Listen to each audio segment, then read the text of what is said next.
नमस्कार. बोल अनमोल या चॅनलवर तुम्हा सर्वांचं स्वागत आहे.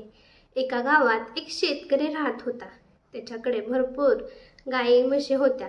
त्यामुळे तो काय करत होता, 1 किलो तूप घेऊन तो तालुक्याला विकायला जात होता. तिथं एका दुकानदाराला त्याचं तूप खूप आवडले. तर तो दुकानदार त्या शेतकऱ्याला म्हणाला की आता तू आठवड्यातून 1 किलो तेल मला आणून देत जा. शेतकरी खूप खुश झाला. मग त्याच दुकानातून शेतकऱ्याने 1 किलो साखर आणि अनेक वस्तू घेतल्या आणि तो घरी आला.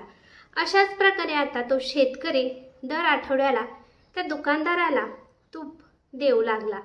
एके दिवशी काय झालं, दुकानदार म्हणला की आपण या तुपाचं माप करूया. तर मग त्याने तुपाचं माप केलं. तर ते तूप 900 ग्रॅम भरलं. 100 ग्रॅम कमी पडलं.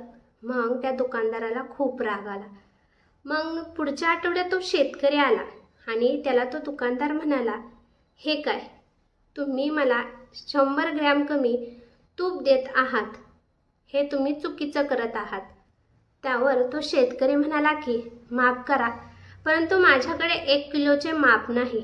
त्यामुळे तुम्ही दिलेली 1 किलोची साखर आहे ना, त्यांनीच मी माफ करतो आणि त्यानुसार 1 किलो साखर त्यानुसार मी 1 किलो तूप आणत आहे. तेव्हा त्या दुकानदाराला समजलं की चूक आपली आहे, कारण तोच चुकीचं करत होता. तोच साखर कमी देत होता. त्याच्यामुळं तूप पण त्या दुकानदाराला तूप कमी येत होतं. त्या दुकानदाराने लाजेने मान खाली घातली. धन्यवाद.